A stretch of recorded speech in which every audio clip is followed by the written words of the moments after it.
Topic: Dreams and ambitions. 1. What was your childhood dream? Like a lot of children, I changed my dream job constantly. At different points, I wanted to become a teacher, a doctor, and even a singer despite being completely tone deaf. But I think teaching was the one idea that stayed with me the longest. 2. Are you the kind of person who sticks to dreams? I think so, although my definition of dreams has changed over time. When I was younger, I imagined huge, dramatic success, but now my goals are more realistic and personal. If something genuinely matters to me, I'm usually pretty persistent about it. 3. What is your dream job? Honestly, my dream job is probably one that gives me both financial stability and enough freedom to enjoy life outside work. I still enjoy teaching, especially when I can genuinely help students become more confident, but I also don't want work to completely consume my life. 4. Do you think you are an ambitious person? Yeah, I'm not the type who constantly talks about success or tries to compete with everyone around me. But I do set high standards for myself. Once I care about something, I usually want to do it properly instead of just doing the bare minimum. Topic: Dreams. 1. Can you remember the dreams you had? Sometimes, yeah, especially the really strange or emotional ones. Most dreams disappear from my memory pretty quickly after I wake up. But occasionally I'll have a dream that feels so realistic that it stays in my head the entire day. 2. Do you share your dreams with others? Occasionally, but only if the dream was particularly weird or funny.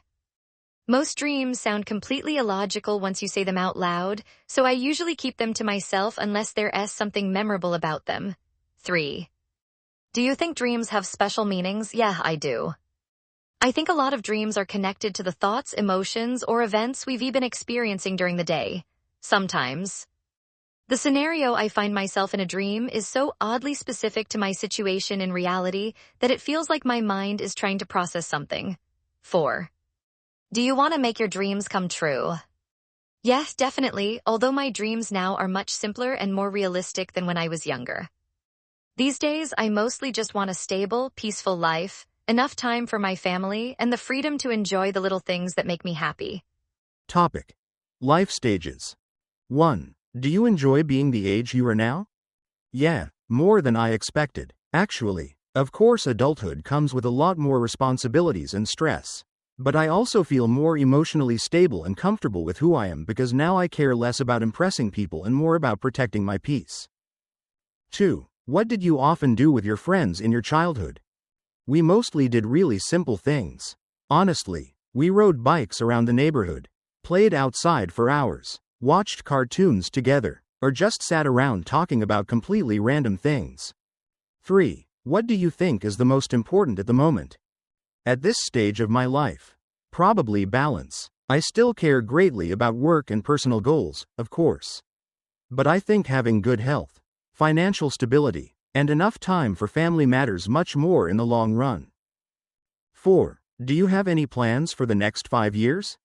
Yeah, a few. I'd like to keep developing my career, improve my health and fitness, and hopefully travel more with my family if possible.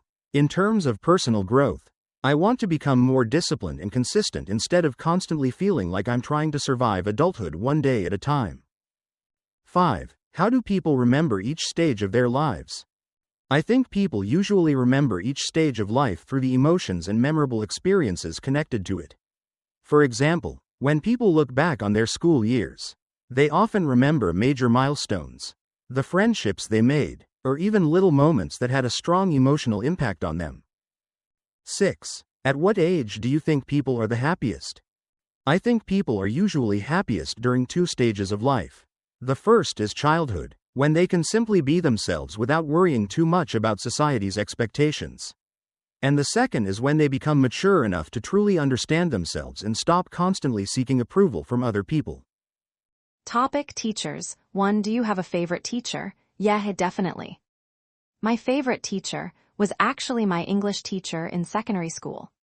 She had a really warm personality, and her classes felt relaxing and engaging instead of overly academic. I think she helped me become more interested in languages later on. 2. In what way has your favorite teacher helped you? She helped me become much more confident in speaking English. Back then, I was quite shy and afraid of making mistakes. But she always encouraged students to express themselves freely instead of focusing only on grammar all the time. 3. Are you still in touch with your primary school teachers? Not really, unfortunately. It has been such a long time, and people naturally become busy with their own lives. But I still feel grateful whenever I think about the teachers who were patient and kind to me when I was younger. 4. Do you have a teacher from your past that you still remember? Yes, quite a few actually. I tend to remember teachers who taught well academically, as well as the ones who treated me with kindness and made me feel seen and understood. 5. Do you want to be a teacher in the future? I am actually a teacher now, and overall I still enjoy it a lot. What I like most is seeing students gradually become more confident and expressive over time. Of course, teaching can be mentally exhausting sometimes, but it also feels very meaningful because you know your work genuinely affects other people's lives.